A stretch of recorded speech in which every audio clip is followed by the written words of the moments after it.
सुप्रभात। जय श्री कृष्ण।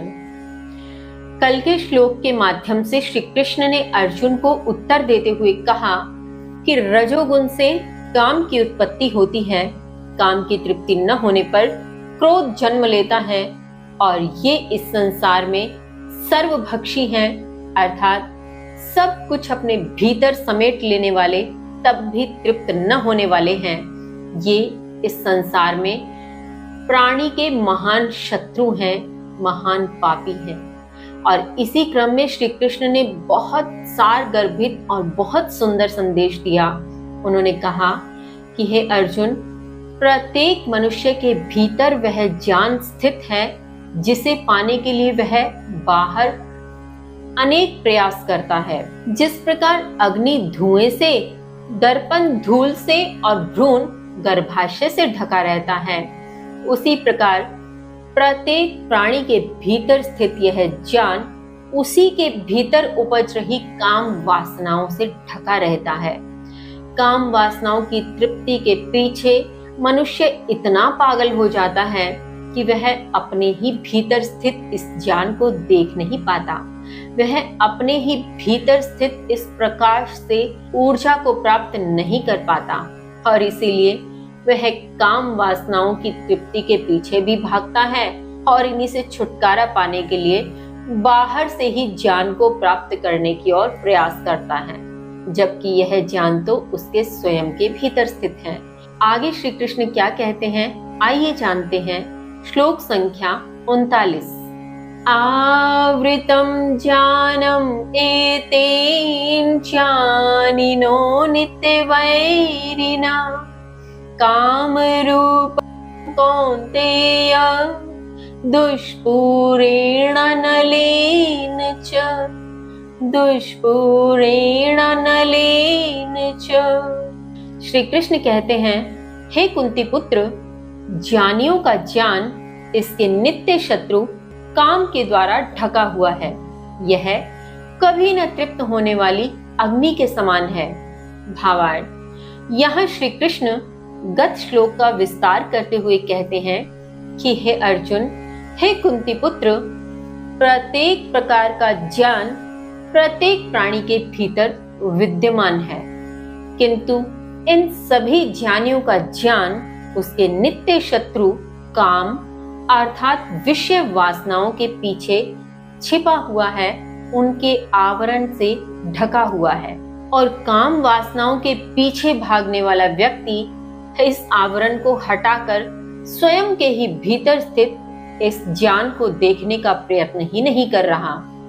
श्री कृष्ण आगे कहते हैं कि हे अर्जुन, ये जो काम वासना है, इंद्रिय तृप्ति है, यह कभी न तृप्त होने वाली अग्नि के समान है।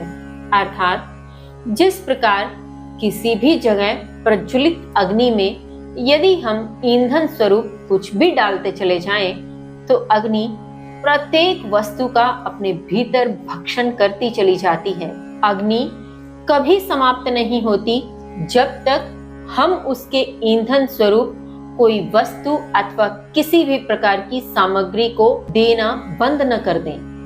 जब हम उस अग्नि के भीतर ईंधन स्वरूप कुछ भी डालना बंद कर देंगे, जब उस अग्नि को आगे कुछ मिलना बंद हो जाएगा तो वो स्वतः शांत हो जाएगी।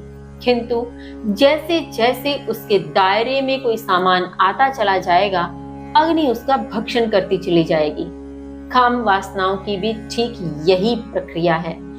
यदि काम वासनाओं की पूर्ति करते चले जाओगे, उन्हें तृप्त करने की और निरंतर प्रयासरत रहोगे, तो ये निरंतर वृद्धि को प्राप्त होती चली जाएंगी। ये अग्नि के समान कभी तृप्त नहीं होती।